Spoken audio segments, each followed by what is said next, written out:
hate hyping things up, but really this is like something that is not ever discussed because I think people don't want you to know it. If you knew it, you could ultimately change the groups that you fit in with. You could change how you're perceived if done correctly.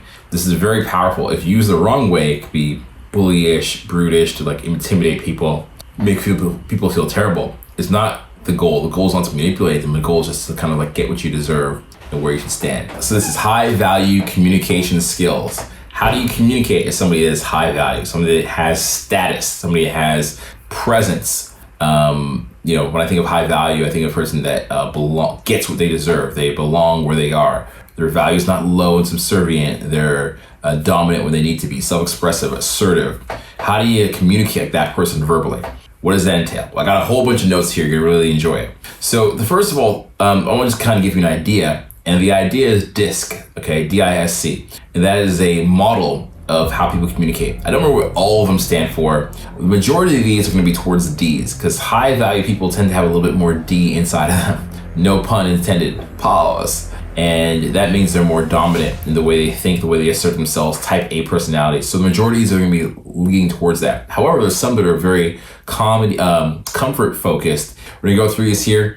And you're going to take note of these and figure out how you can use them in your life. Maybe you have a situation that you can't use them in. That's actually your homework. So before we get into the actual phrases, I want you to choose a conversation or interaction that has been challenging you so far. Choose a conversation or interaction that's been challenging you. We're going to take that and use it as our frame for today. So the person at work that you're collaborating with that's taking all the respect for projects, your friend who's always late disappointing you, a partner who's always blaming you for things, a parent that you can't get the truth out of, whoever it's going to be, whoever this difficult conversation is going to be with. Model conversation we're going to be using here today to break it apart. The first phrase is, I'm going to challenge you on that.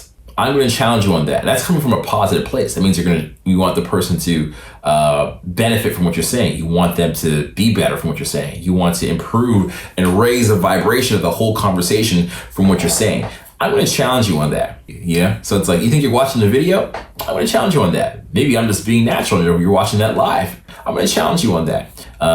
Very powerful. This can flip a conversation and allow you to bring up points that are usually maybe missed or looked over. I'm going to challenge you on that. Okay. And it's meant to be for the good of the conversation. Next one. Let's look at the facts. Hold on a second. Let's look at the facts. Okay, so let's get back to center. Let's focus on something. Let's look at the facts. This is something that you may see Joe Rogan do a lot with Alex Jones. And Alex is like telling these crazy stories. Joe Rogan's like, all right, hold on, let's look at the facts. What did you say there? Let's verify that. Jamie, pull it up.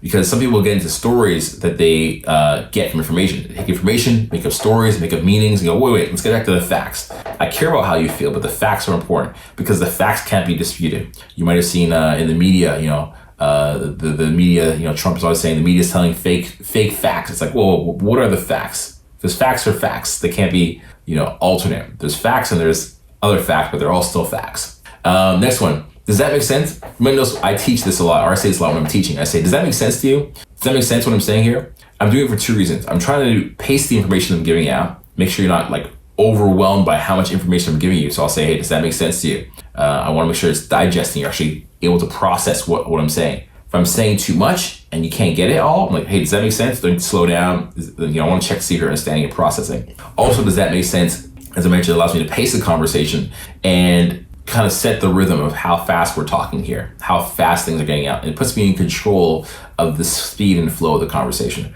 So it allows me to check in and control the speed, the pacing of the conversation. Great one to use. What can you commit to? There's another one. What can you commit to? Very often when you're talking to people, you'll sort of put your own commitments on them. Like, hey, I'm available Friday. Let's get together. And they say, I'll let you know. Or you say to somebody, hey, I want to do this project. What's the budget for it? And they say, we're not sure. Like, great, well, let's get it done. They're not actually committing to it. You might have gotten this program and there was a guy on the phone, one of my coaches, he might have said to you, hey, are you ready, committed? Because he wants to make sure that you're committed before we move forward. If you move forward in a life situation where people are not committed, you're essentially wasting your time because you're taking action they're not ready for. So you got to make sure, are they committed? Ask them literally, what can you commit to? Because they will tell you, and then they're honored, usually, not always, but they're usually honored to what they said. Next one, let's focus on what we can change. This is where people get focused on things that are problems, that are not working out. But if you kind of rein it back in and say, let's focus on what we can change. So you got a win-win going there. It's you're winning, they're winning. It's like, let's focus on what we can change. It's also not blaming, right? Oh, you did this. I don't like how you did that. Okay, let's focus on what we can change. Collaborative. It's not blaming. It's not crushing. It's not ego in this. It's just a very high vibration. The win for others, then the win for you. So this is not something you say, it's something you think about. Think about how do you make them win? How do you make their job a little easier? And then the win for you. So if you're trying to network with somebody, trying to negotiate with somebody, trying to maybe not negotiation, but trying to start a relationship. You say, hey, what are you going on with right now? What's going on with you? Where are you at? Okay, how can I help you with this? And then we'll get to my thing a little bit later. Like your goal is first to enhance what they're doing and the quality of their life, their situation, before you focus on you. Now that could be taken the wrong way. You can be kicked in the butt for that. You can be taken advantage of. So you're doing it with the right person, right? Someone who's able to commit first, not doing it with anybody. But yeah, the win for others, then the win for you. Next one is, I'd like to host, quote unquote, you'll be well taken care of. This is something that I've heard for many, many years, mostly with people that throw parties.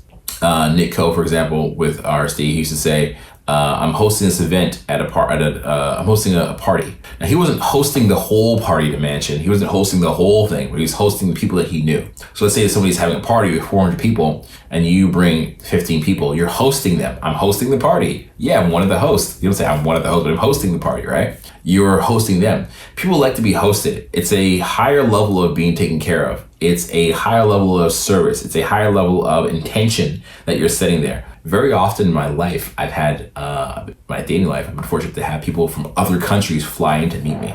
Now, why would somebody fly in to meet me that I don't know very well? Why I say, don't worry, you'll be well taken care of. If you don't want to stay at the same place, we can stay in different places. And, I know you're making an effort to fly in. So, don't worry about stuff while you're here for the weekend. You'll be well taken care of. People enjoy that. They're being escorted into a club. They love to be hearing that. They love to be well taken care of.